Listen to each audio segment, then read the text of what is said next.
안녕하세요. 책 읽는 문학관 여운입니다. 오늘 읽어드릴 책은 김풍배 소설집 눈물 먹고 핀 꽃에 수록된 배롱나무입니다. 유난히 덥고 긴 여름, 승우를 못 견디게 하는 것은 더운 날씨뿐이 아닌데요. 아내의 폭언, 그리고 그녀와의 전쟁 같은 갈등이 승우를 힘들게 합니다. 문득 그는 삶이 지칠 때면 의례 생각나던 고향 마을 성곡리로 향하게 되죠. 예전과는 많이 달라진 고향이지만 배롱나무 꽃만은 여전히 불타는 듯 빨갛게 피어 있습니다. 배롱나무 꽃을 올려다보며 승우는 과거의 기억 속으로 빠져드는데요. 김풍배 작가의 배롱나무, 여운의 목소리로 들어보시죠. 구독과 좋아요, 알림 설정으로 함께 해주세요.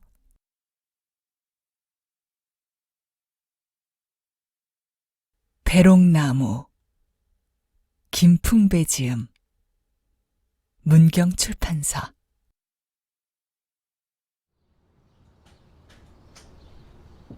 올 여름은 유난히 길다. 태양은 벌써 몇 달째 잔인하도록 대지를 핥고 또 핥는다.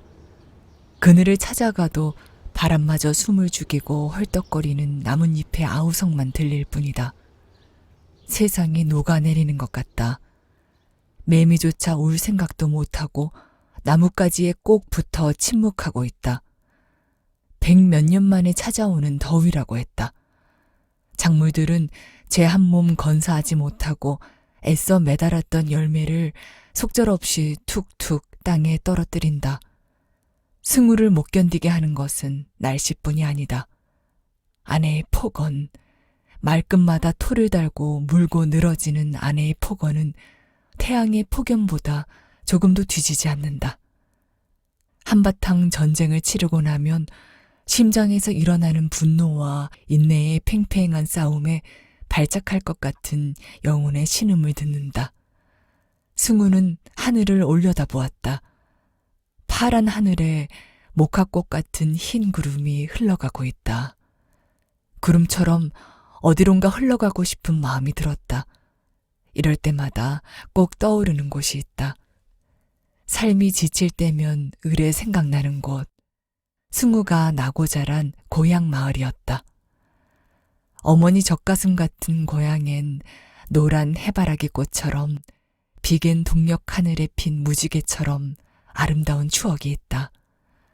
색깔 하나하나가 너무도 선명해서 눈 감고도 그려낼 수 있는 언어들이 있다. 언젠가 가봐야지라던 그 언젠가가 지금으로 바뀌는 순간이었다. 승우는 자신과 함께 쇠락하여 가는 소나타에 올라 시동을 걸었다. 출고된 지 10년도 더 된 에마는 오늘도 충성스럽게 원하는 곳으로 데려다 줄 것이다. 숨이 턱 막히는 40도가 넘는 차 안의 공기를 소나타는 묵묵히 싫은 내색도 없이 찬 기운을 내뿜어 현실의 고통을 가라앉혀 주었다. 친구, 과거로 가세.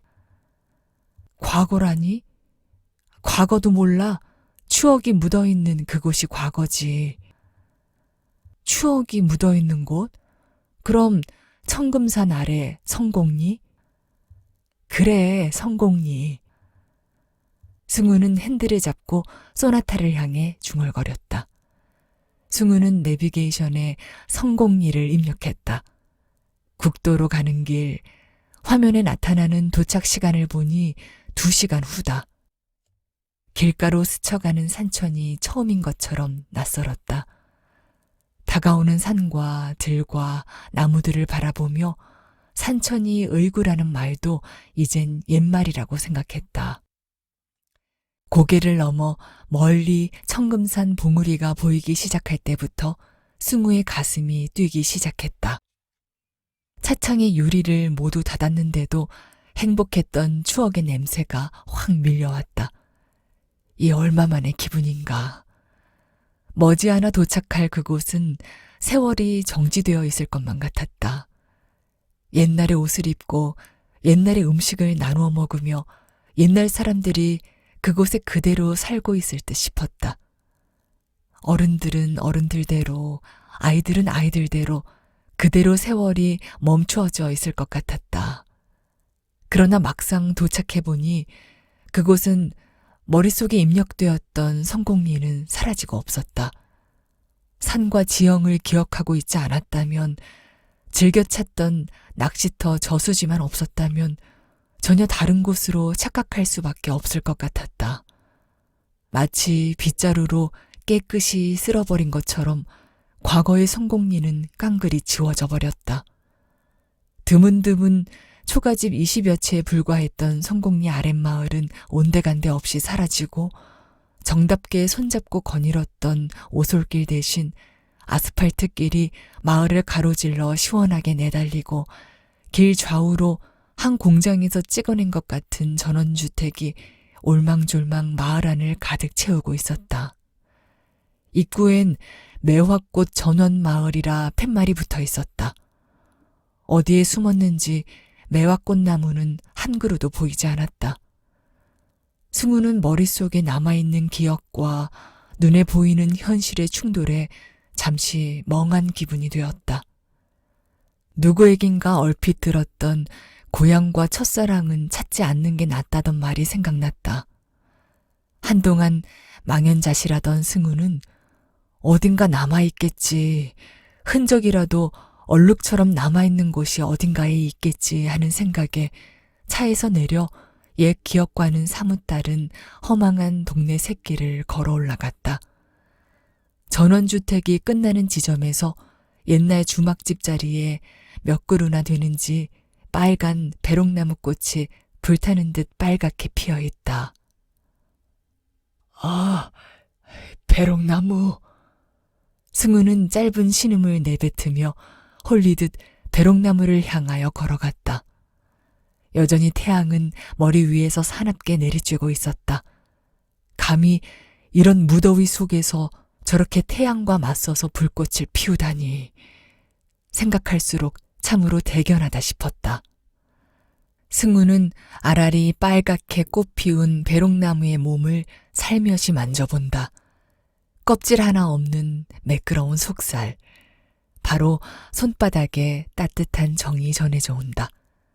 나무는 그 조그만 접촉에도 부끄럼을 타듯 가늘게 몸을 떨었다.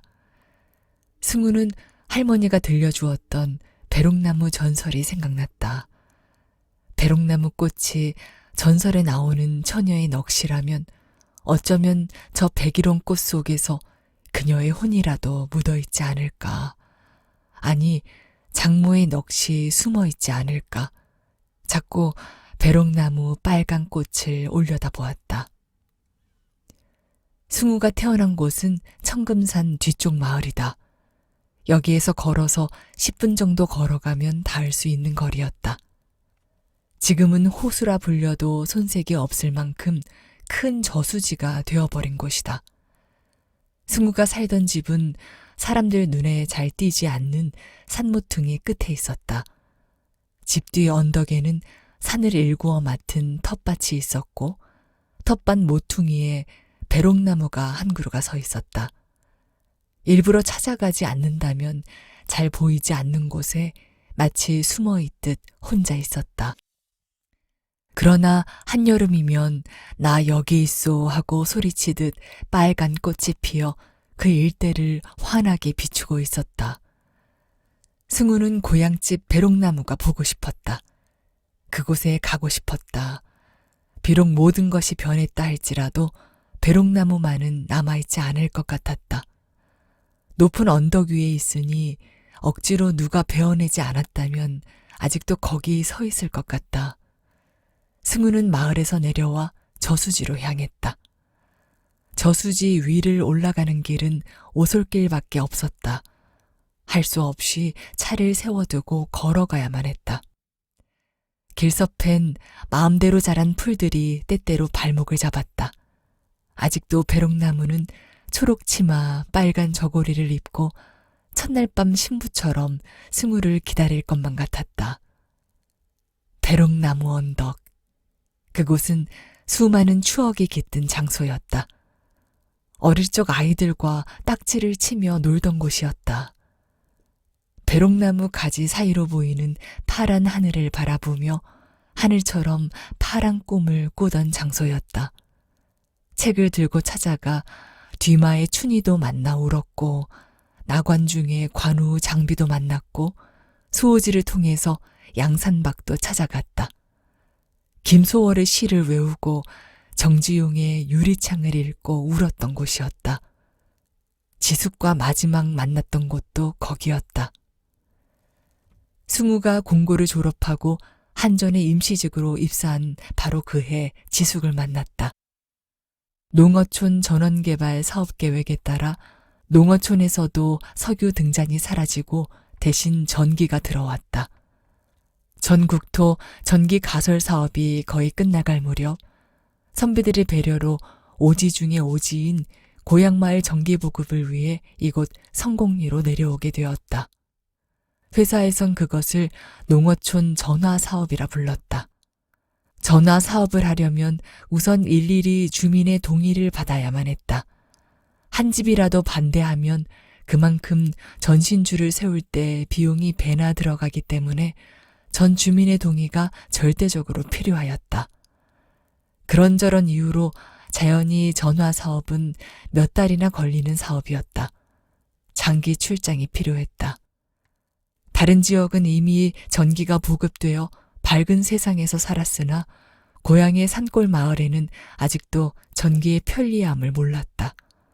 촛불도 밝은데 한 달 전기료를 가지면 1년 내내 촛불 켜고 살 수 있고 그 돈 가지면 10년치 석유를 살 수 있다며 아직도 완강히 반대하는 주민이 많았다. 마침 승우가 고향 출신이고 지리에 박다하여 다른 직원들은 본사에 몇 번이고 들락거렸지만 승우는 전화 사업이 마무리되는 반년 가까이 성공리에서 지냈다. 청금산 자락에 있는 성공리는 아래 위 합하여 50여 호의 농가가 있었다.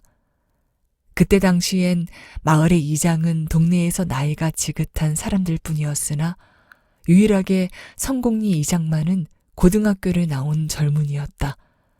이장은 정부의 전화 사업에 적극적으로 협조하여 주었다. 그런 이유로 승우 일행들은 이장네 사랑채에서 거처를 잡았다. 말하자면 그곳이 사무실이고 회의실이며 잠자리이고 휴식처였다.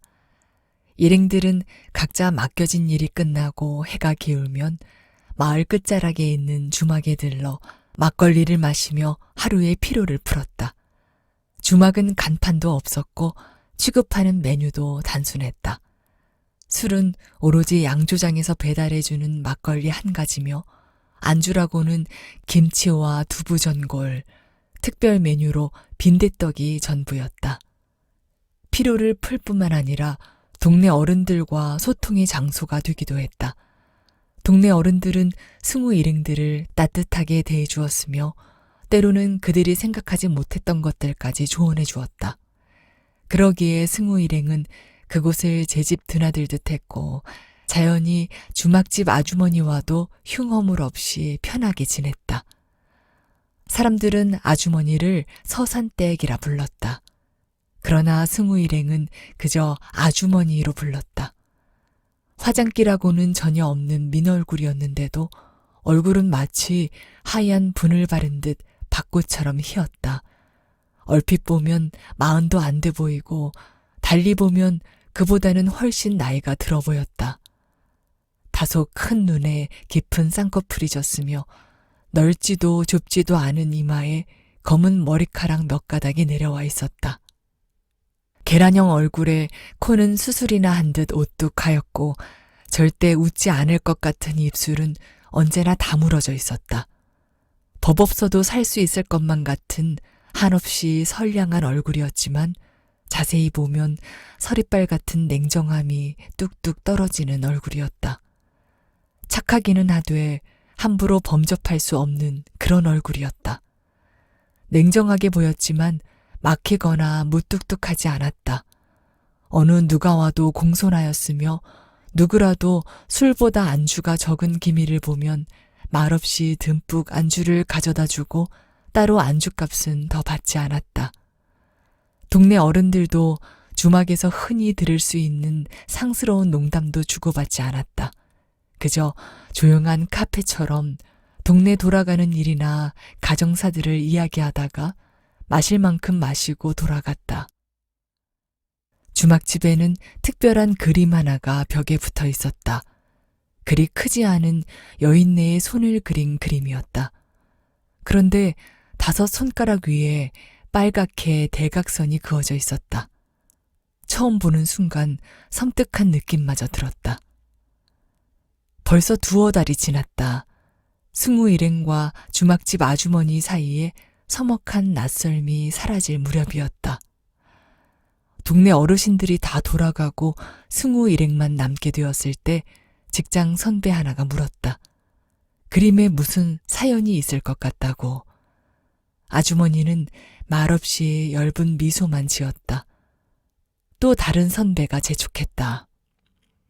아주머니, 궁금합니다. 말씀 좀 해주이소. 잠자코 있던 아주머니가 입을 열었다. 말할게요. 이쁘다고 추근대지 말라고 그려놓은 거요.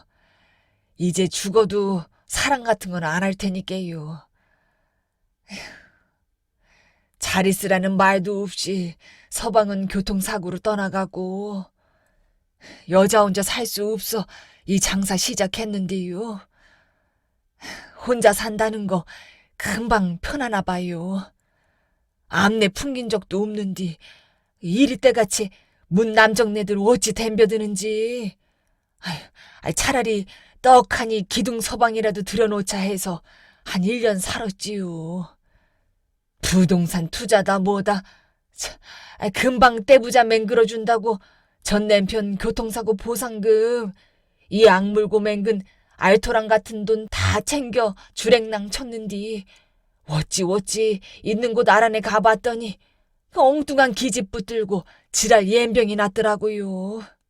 산에 눈 어두워 남편 보상금까지 바친 년 벌받아 싸다 싸. 침 퇴퇴받고 잘 먹고 잘 살아라 하고 왔지요. 다 까먹고 여기로 와서 이렇게 살고 있구먼요. 저것 봐요. 바람벽에 빨갛게 그려놓은 거. 내 손가락이요. 대각선으로 잘라놓은 건 칼로 손가락 끊어놓은 거고요. 투전만 노름인 줄 알았는데 사랑도 노름이더라고요. 먹고 살라님께 생선은 못 자르겠고 그림 손가락만 팍 잘라놨슈. 여자 혼자 산다고 추근대지 말라고 미리 선포한 거요. 사랑도 팔자 좋은 년들이나 하는 게지. 이젠 죽어도 사랑 같은 건 안 할래요. 승우 일행은 아무도 입을 열지 않았다. 그리고 다시는 그림 이야기도 꺼내지 않았다. 전화 사업은 그런대로 잘 진행되었다. 다만 아직도 몇몇 가구는 고집을 부리고 승낙을 해주지 않았다. 승우 혼자 남아 마무리를 하도록 지시하고 같이 왔던 직원 일행은 모두 본사로 올라갔다. 수용가를 찾아가 설득하고 본사에서 정해주는 외주업체의 감독만 잘하면 마무리가 되었다. 시간이 남아 돌았다. 그렇다고 사업장을 떠날 수는 없었다. 마땅히 갈 곳도 없고 이야기할 상대도 없었다. 몇 되지 않은 친구들은 모두 도회로 떠나고 아는 어른들은 대하기가 조심스러웠다. 승우는 멋쩍은 줄 알면서도 전처럼 주막집에 들렀다. 이마에 피도 안 마른 녀석이 버릇없이 주막을 드나든다고 할까봐 마을 어른들이 찾아올 저녁 무렵은 피했다. 아주머니도 싫은 기색 없이 자식처럼 승우를 잘 챙겨주었다. 끼니 때가 되면 밥도 차려주었고 누룽지를 긁어 뭉쳐놨다가 억지로 주머니에 넣어주기도 했다. 아주머니에게 딸 하나가 있었다. 주방에 들락거리진 않았지만 가끔 외출했다가 방으로 들어가는 것을 보고 선배가 따님이냐고 물었을 때 고개를 끄덕이는 것을 보고 알았다. 단발머리를 하고 옷은 거의 흰 블라우스에 까만 치마를 입었다. 학생인 듯 했지만 학생이 아닌 것도 같았다.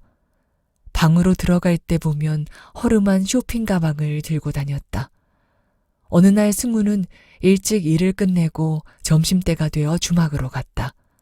라면이라도 끓여달라 부탁할 참이었다. 아주머니는 라면으로 되겠느냐면서 찬밥이 남았으니 그렇게 한술 떠라 하였다. 아주머니는 밥을 차려주고 승우 앞에 앉았다. 무료해서 죽을 지경입니다. 책이라도 읽었으면 좋겠는데 여기에선 구할 방법이 없어요. 책? 아니, 무슨 책?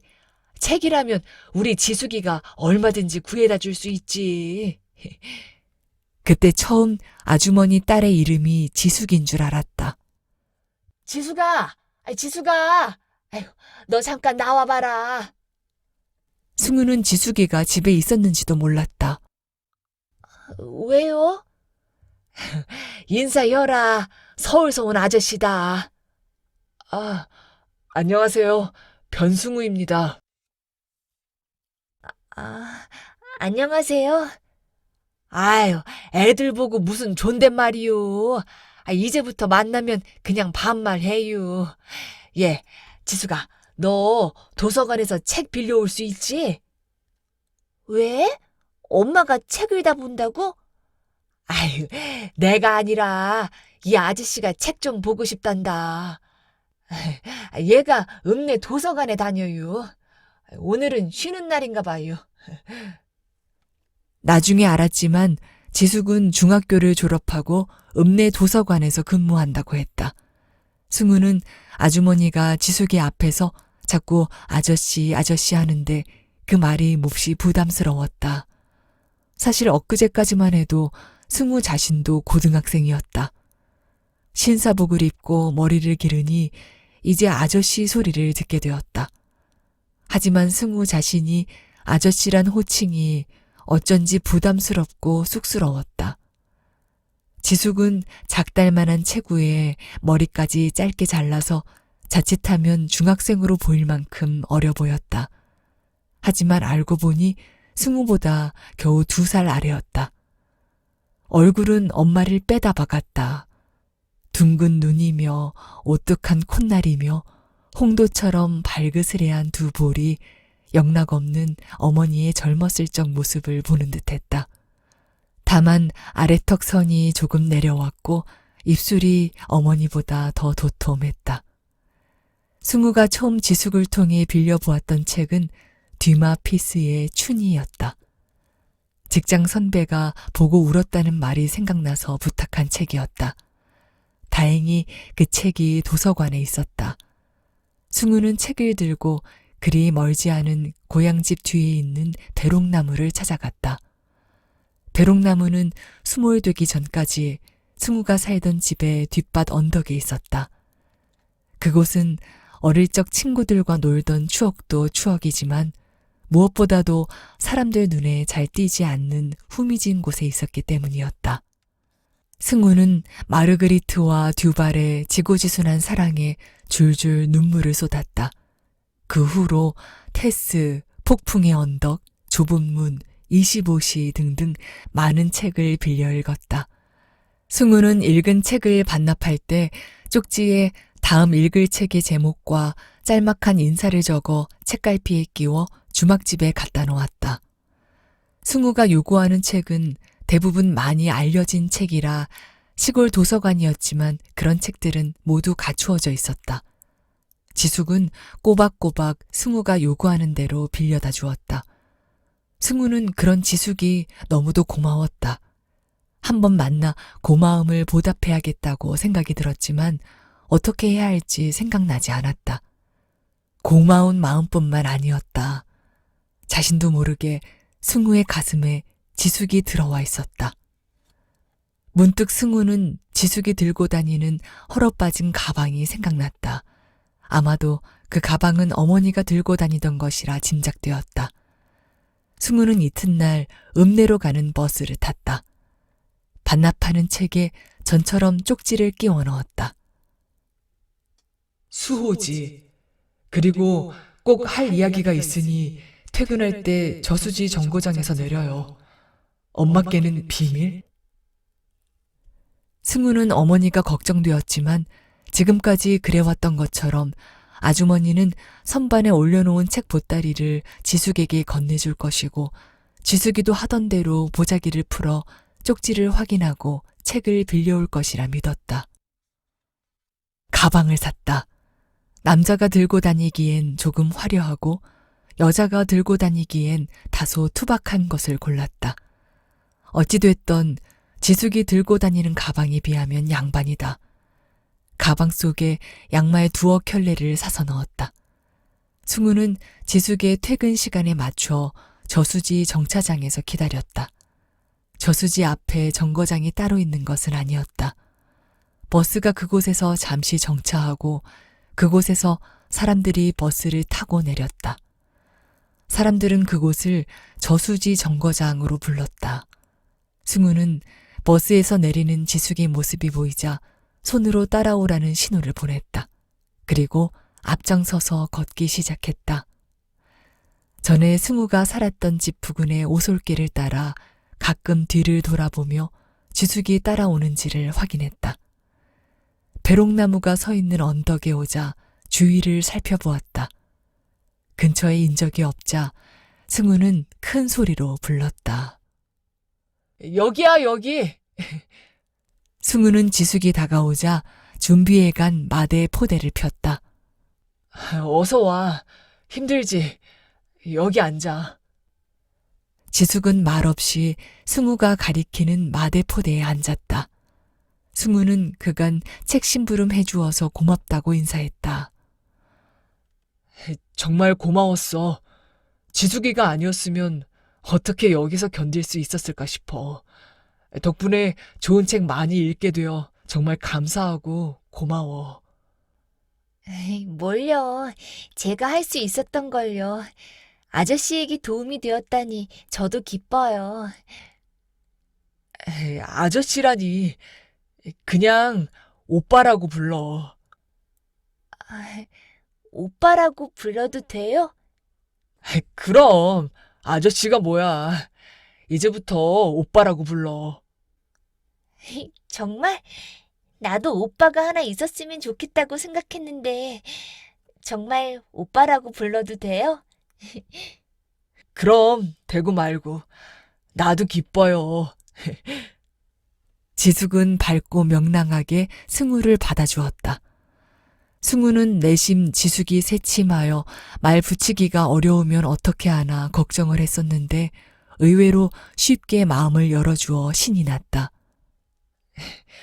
이거 받아. 뭔데요? 가방 하나 샀어. 마음에 들었으면 좋겠네.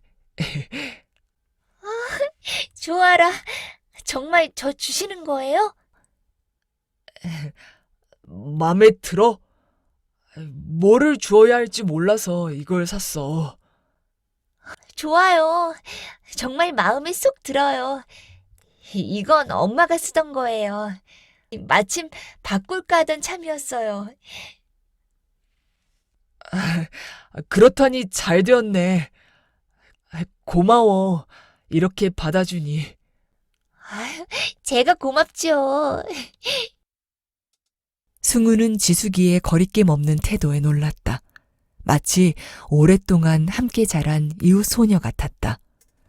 표정과 맑은 음성은 막아놨던 옹달샘 물에 물꼬를 튼 듯 막힘이 없었다. 우리 자주 만났으면 좋겠어.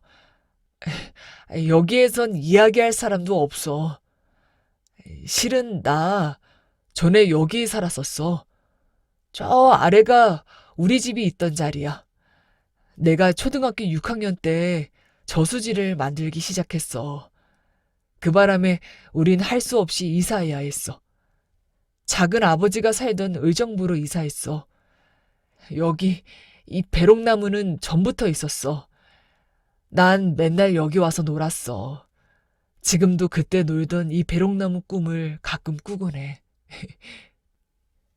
그 후로 승우와 지숙은 자주 만났다.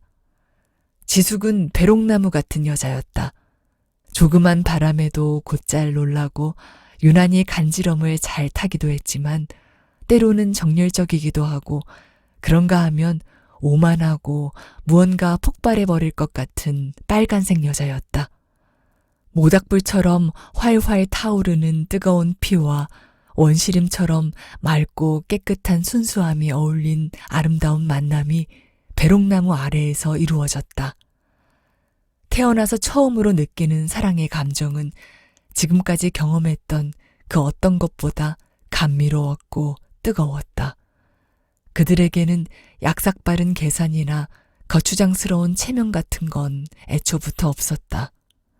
선악과를 따먹기 전에 아담과 이브처럼 배롱나무 아래는 에덴 동산이었다. 배롱나무는 세상 사람들의 허풍스럽고 개걸스럽고 땡볕처럼 따가운 눈들을 가려주었다. 저수지가 막아주었고 빗쭉 솟아나온 청금산 꼬리가 배롱나무를 지켜주었다. 하지만 새들이 엿보고 있었다. 어쩌다 청설모도 다녀갔다. 흰 구름도 그들을 내려다보며 미소 지으며 흘러갔다. 그들은 시간이 지나면서 세상을 의식하게 되었다. 처음 겁없었던 만용에 가까웠던 용기는 두려움으로 변했다. 만날수록 안타깝고 초조했다. 여름이 가고 영원히 붉게 타오를 것만 같았던 배롱나무 꽃도 다 지고 다시는 피지 않았다. 서로 할 수 있는 것, 가진 것 모두를 주어도 아깝지 않았지만 아직은 결실을 맺기엔 한참 먼 꽃봉오리 같은 존재라는 걸 자각하기 시작하였다. 더구나 전화 사업도 거의 마무리가 되어가고 있었다. 승우는 시간이라는 커다란 장벽이 차츰차츰 자기에게 기울어져 오는 걸 느꼈다. 피할 수 없는 것이 안타까웠다. 주막을 찾아갔다. 늦장 부리다 핀 배롱나무 꽃 몇 가지를 꺾어 음료수 병에 꽂아 놓았다. 죄지은 사람처럼 스스로 주눅들어 찾아간 승우를 아주머니는 언제나처럼 환하게 맞아주었다. 백일홍 꽃이네. 화무 11홍이라고 무슨 뜻인지 알아? 피어서 열을 가는 꽃이 없다는 게요. 그런데 배롱나무 꽃은 100일이나 간다는겨. 그렇다고 실제로 100일 가는 줄 알아? 아니요. 그게 아닌게요. 한 송이 피어서 시들면 다른 송이가 피어서 진자리를 메꾸는 게요. 그렇게 100일이나 피어 있으니까 사람들은 그런 줄도 모르고 백일홍이라 그러지. 남녀간 사랑도 그런 게요. 사람이 어떻게 계속 사랑만 할 수 있겠어. 어떻게 맨날 이쁘기만 하겠어. 그래도 참고 노력하다 보면 미워졌다가도 이뻐지고 살다 보면 정도 생기고 그런 게지. 그렇게 해서 100년 해로 하는 게요. 그럴 자신 없으면 애초부터 꽃을 피우지 말어. 남의 키로 저렇게 손가락 딱 잘라놓고 사랑 같은 건 아예 시작도 하지 말어. 승우 청년, 나 승우 청년이 오길 기다렸어. 이제 그냥 올라가. 여기 일도 거진 끝났잖아. 지숙이는 아직 어리네요. 나중에 인연이 있으면 만나.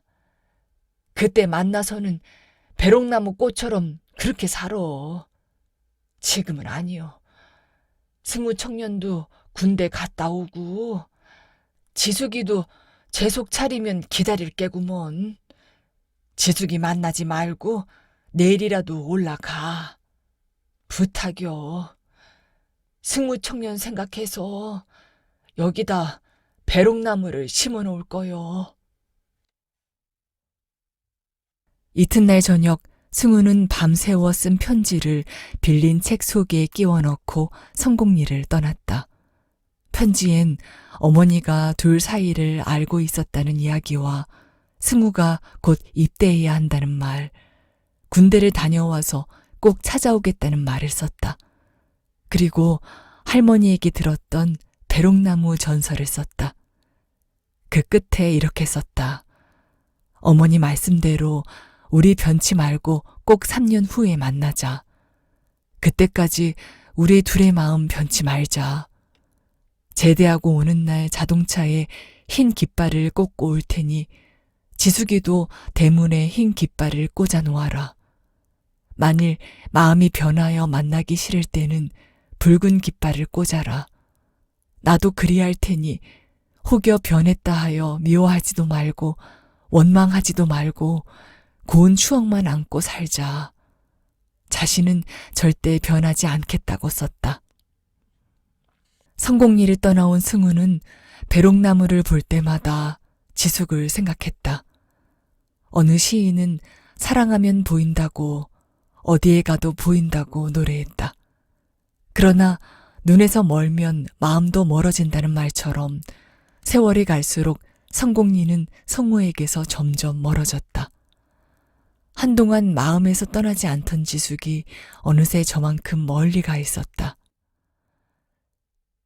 승우가 제대할 무렵 중대장은 자기 누이 동생을 소개해 주었다. 약대 3학년이라 했다. 크게 미인은 아니었지만 그렇다고 미운 얼굴도 아니었다.